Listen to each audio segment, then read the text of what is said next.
Welcome students. Today we are going to discuss about the fifth chapter of standard 9, the fundamental unit of life. In this chapter we are going to discuss the various points.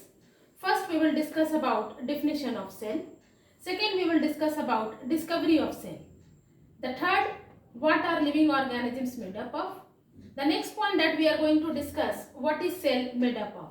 In this segment, we are going to discuss about plasma membrane, cell wall, nucleus, cytoplasm and various cell organelles. We know that various cell organelles which are present in cell are endoplasmic reticulum, Golgi apparatus, lysosomes, mitochondria, plastids and vacuoles. And at last, the video will end with the discussion differences between plant cell and animal cell. Let us start the class with the first point, that is definition. Definition is written here. Cell is the structural and fundamental unit of life. But whether it is a matter of a plant or animal, we can say that the body of all living organisms made up of cell. अगर आपसे कोई एक simple सा question पूछे कि एक कमरा किस चीज का बना होता है, तो आप स्मार्टली आंसर करेंगे कि वो कमरा ईंट यानी ब्रिक का बना होता है. ठीक उसी तरह सारे लिविंग ऑर्गेनिजम्स का जो बॉडी है वो सेल का बना होता है. जब हम लोग सारे लिविंग ऑर्गेनिजम्स की बात करते हैं तो माइंड में क्लियर पिक्चर आ जाना चाहिए कि we are talking about both plants and animals. So that's why the definition is written here कि cell is the structural and fundamental unit of life. Next point, that is discovery. A very important question is there कि who has discovered the cell. The answer is written here कि Robert Hooke in the year 1665 he has discovered the cell under self-designed microscope with the help of a cork. You are watching, dear students, that Robert Hooke has discovered the cell under self-designed microscope. Self-designed microscope that he has designed himself and with the help of cork. What is the meaning of cork? Cork is a plant product which is obtained from the bark of the tree. And as we have discussed here, that the body of all living organisms made up of cell. So we can say that the body of all living organisms are made up of cell. Yes, it is true. But there are some organisms whose body is made up of only one cell. And there are some organisms whose body is made up of more than one cell. Million of cells are present there. So those organisms whose body is made up of one cell, they are known as unicellular organisms. And those organisms whose body is made up of more than one cell, million of cells are present in their body, those organisms are known as multicellular organisms. Then what are the example of unicellular organisms? We can consider about amoeba, bacteria, etc. So these are the two organisms which are belonging to the category of unicellular organisms. And what are the examples of multicellular organisms? We, human being, plant and animal. Next topic that we are going to discuss, it is about the cell theory. An important question for your class, that students, if it will be asked that who has given the cell theory, we know that it was presented by two scientists, Sladen and Swan.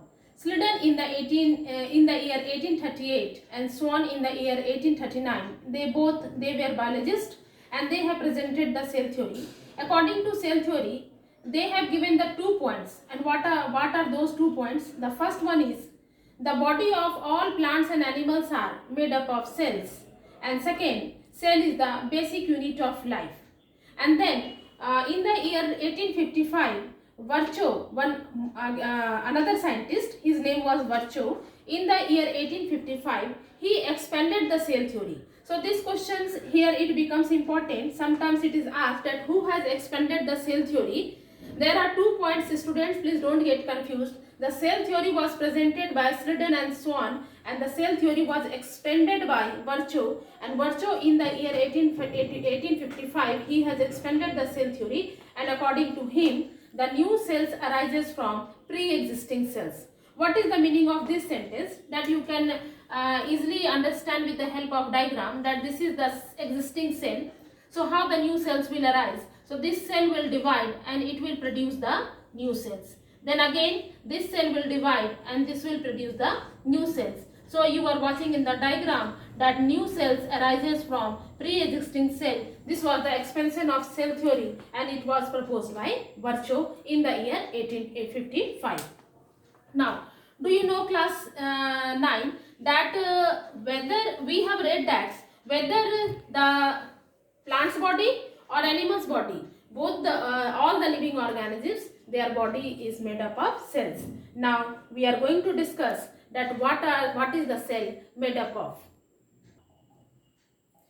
As we have discussed that the body of plant and animals, it is made up of cell. So, but earlier we have studied that there are many differences between plants and an animal cell. Today, right now, I am going to show you that what is a cell made up of. Beta, three features are common in both the type of cell. Three features are common to both the type of cell, animal cell and plant cell. What are those three features? Those three features are number 1 plasma membrane, number 2 cytoplasm and number 3 nucleus. It doesn't matter that we are talking about animal cell or plant cell. The common thing is that these three features are common to both the type of cell. So we can say that plasma membrane, cytoplasm and nucleus are present in both animal cell and plant cell. Further differences are there that we will see right now. And finally, there are many more cell organelles which are present in the animal cell and plant cell. You are watching in the diagram that I have made the cell organelles that you have to study in your syllabus. I have made the diagram of endoplasmic reticulum that is present in both the animal cell as well as the plant cell. This is the diagram of animal cell and this is the diagram of plant cell. So endoplasmic reticulum, the cell organelle which is present in the animal cell also, it is present in the plant cell also. About nucleus already we have discussed that it is the feature of the animal cell as well as plant cell. Next, after endoplasmic reticulum, we will discuss about Golgi apparatus which is present in both the plant cell as well as animal cell. Mitochondria which is also present in the animal cell as well as in the plant cell. So endoplasmic reticulum, Golgi apparatus and mitochondria, these cell organelles I have made in both the cell, animal cell as well as plant cell. But additionally, I have made the diagram of chloroplast which is the feature of only the plant cell and it is not present in the animal cell. And one more structure that I have made only in the animal cell, that is centriole, and I have not made this diagram in the plant cell. So from the diagram only, we will frame the differences between animal cell and plant cell. But that is the last segment of the video. Here I have made the diagram of animal cell and plant cell to show you the details about that what is the cell made up of. So in a quick revision we can revise that animal cell and plant cell, both the cells are having three common features. Both are having the plasma membrane, both are having the cytoplasm and both are having the nucleus. And apart from these three structures, there are many more cell organelles which are present in both the cell, and there are some which are present only in the plant cell, for example chloroplast. And cell wall also, it is present only in the plant cell, and centriole which is present only in the animal cell and absent in the plant cell. So we are going to start with the plasma membrane or cell membrane. Plasma membrane is also known as cell membrane. And what is the plasma membrane? Students, it is the outermost covering of the cell that separates the contents of the cell from its external environment. When you have watched the diagram of plant cell or animal cell, you have seen that I have made the diagram of plant cell and animal cell and I have labeled the diagram with the plasma membrane. But we know that additionally the animal cell is having one more layer and that is known as cell wall.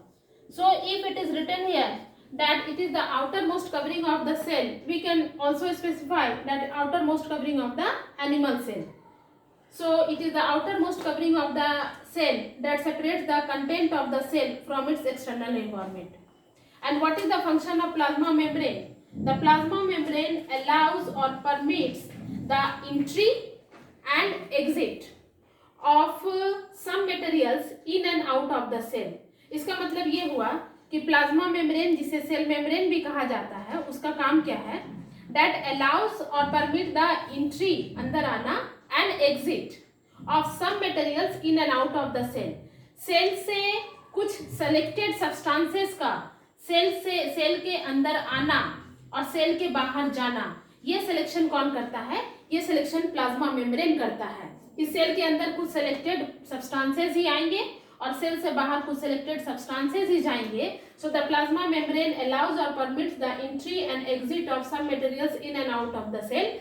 Therefore, plasma membrane is also called as semi-permeable membrane, or it is also known as selectively permeable membrane. So students, we have seen that plasma membrane or cell membrane allows the entry and exit of selected substances in and out of the cell. Then how are those substances moves in and out of the cell? The answer is clear that they moves by the two processes. Number one is diffusion and number two is osmosis. First, we are going to discuss about diffusion. What is diffusion? Diffusion, movement of substances from the region of higher concentration to the lower concentration is known as diffusion. We are discussing here that how the substances moves in and out of the cell with the help of plasma membrane. There are two processes involved here. Number one is diffusion and number two is osmosis. We are going to concentrate here about the diffusion first, then we will look after osmosis. Diffusion, I have defined that movement of substances from the region of higher concentration to the region of lower concentration is known as diffusion. Now suppose this is a cell and we know that CO2 is a cellular waste. So CO2 need to be, this is the cell and CO2 is a cellular waste. So CO2 need to be excreted out of the cell. Then how the CO2 will go out of the cell? It is only due to the process of diffusion. Now the amount of CO2 is greater in the cell than in compared to its external environment. So you are watching in the diagram that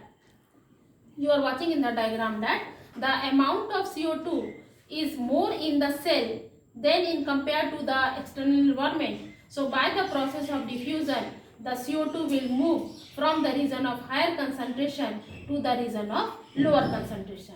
Similarly, if I will say that the amount of oxygen is required by the cell for its various function.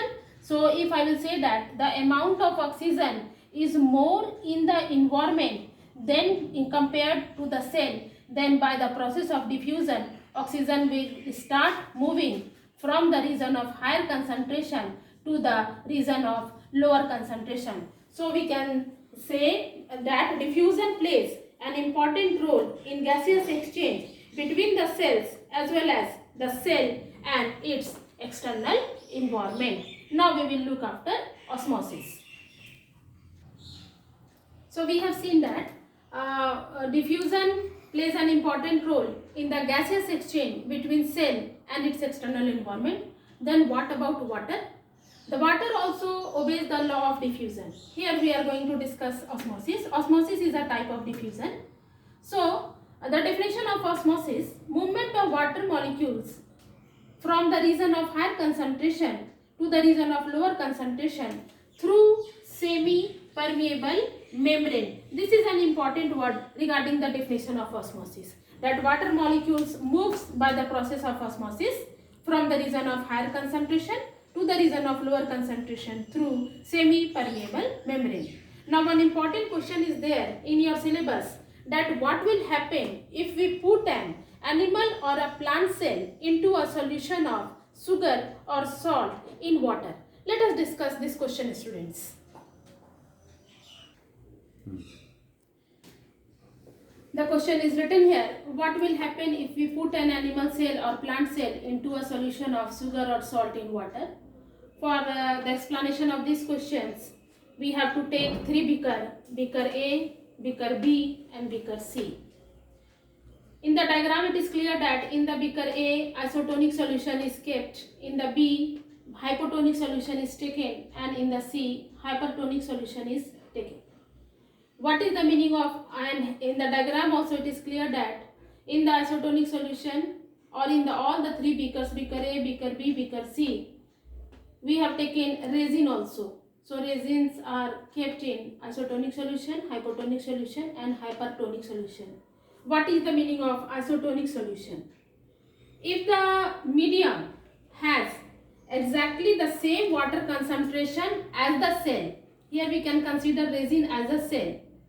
So I am going to repeat it once again, that if the medium has exactly the same water concentration as the cell, then there will be no net movement of water across the cell membrane. Such a solution is known as isotonic solution. And if there is no net movement of water in the cell or outside the cell, so the cell will remain the same size. So the cell or the resin will remain the same size in the isotonic solution. Same size. Let us consider about that what is the meaning of hypotonic solution. If the medium surrounding the cell has a higher concentration than the cell, in that case, meaning that the outside solution is very dilute, the cell will gain water by osmosis. So movement of water from the region of higher concentration to the region of lower concentration, the water will start entering into the cell, and as a result water molecules are free to pass across the cell membrane in both directions, but the more water will come into the cell than will leave. As a result, the cell will swell in size. So in case of hypotonic solution, the cell will swell in size. Swell in size. The resin will swell in size in the hypotonic solution. Now let us consider about the hypertonic solution. What is the meaning of hypertonic solution? If the medium has a lower concentration of water than the cell, meaning that it is very much concentrated solution. Concentrated means more sugar or salt is taken than in comparison to amount of water.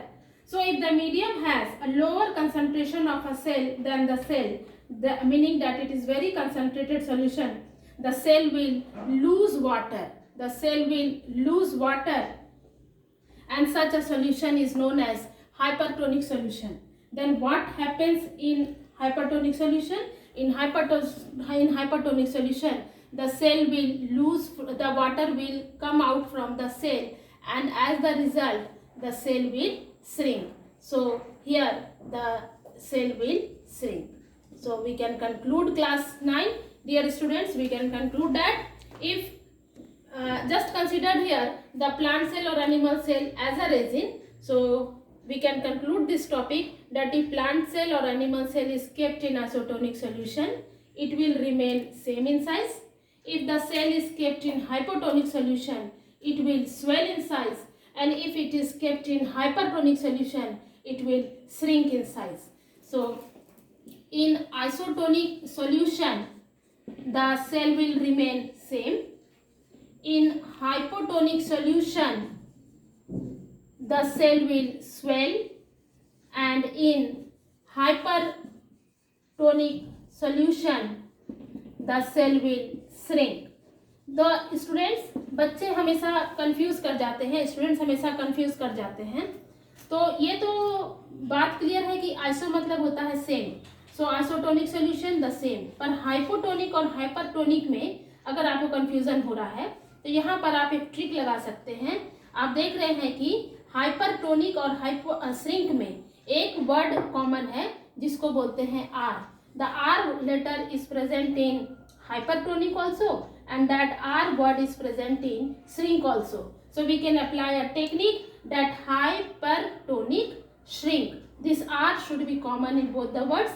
तो ये trick लगा करके हम आसानी से याद कर सकते हैं कि आइसोटोनिक सॉल्यूशन रहेगा तो सेल सेम साइज का रह जाएगा, हाइपोटोनिक सॉल्यूशन रहेगा तो सेल स्वेल कर जाएगा, और हाइपरटोनिक सॉल्यूशन रहेगा तो सेल श्रिंक करेगा. Dear students, if you like this video, then please like, share and subscribe. Next video, I will define about cell wall, nucleus, cytoplasm and the cell organelles. Till then, stay tuned and watch my next video.